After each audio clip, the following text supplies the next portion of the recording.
Travel kami ng almost 40 minutes. Pumunta lang dito kasi napaka-trending. All you can eat Grand Harvest Buffet. Ewan ko kung bakit ito busy-busy. Kasi marami daw silang mga selection. Marami nga. Marami nga. Father's Day.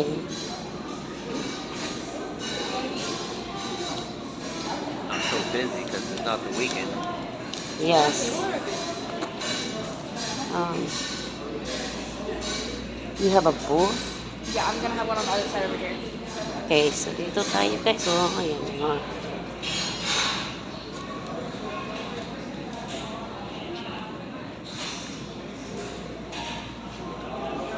Ikot muna tayo kung anong meron sa kanila. So, meron silang mga snail. Yung snail, tapos meron pang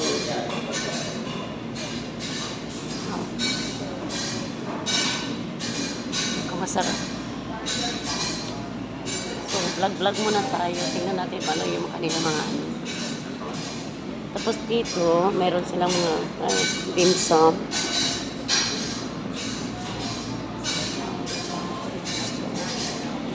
Pig's feet. Pig's feet. And then dito, meron silang ribs. I think So, beef ribs.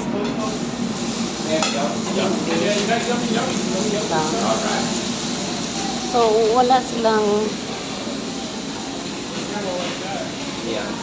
ano, ini-expect ko, meron silang lobster. So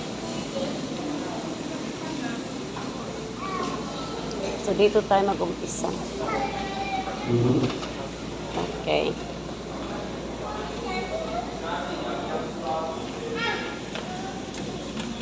Ito yung mga sushi nila.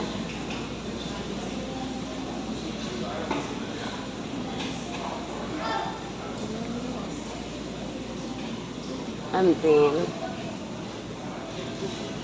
like sashimi.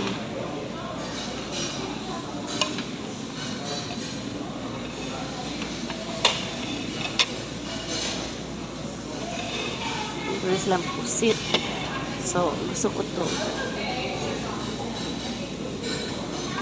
Isa lang kunin natin. Iyo.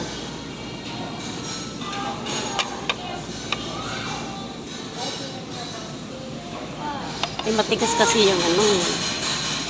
So, and then dito,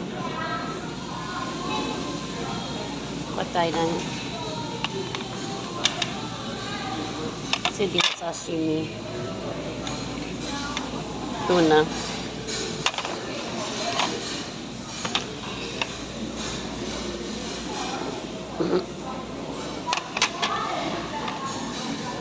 Patay ng ginger.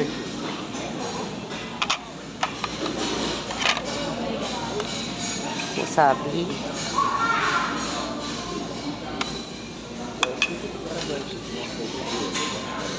So dito ko gusto ko i-try itong arawan tawag nito saang. Saang yata ito eh, no? Saang. Isa lang muna baka hindi ko magustuhan. Yung mga crab legs. Lalantakan ko to guys. Tingnan mo mamaya. Yan, lalantakan ko yan. Namaos ako kabablog. Namamaos ako. So, okay. So, ngayon, lalantakan ko naman itong oysters. Tapos, ito. Mamaya na yung crab legs.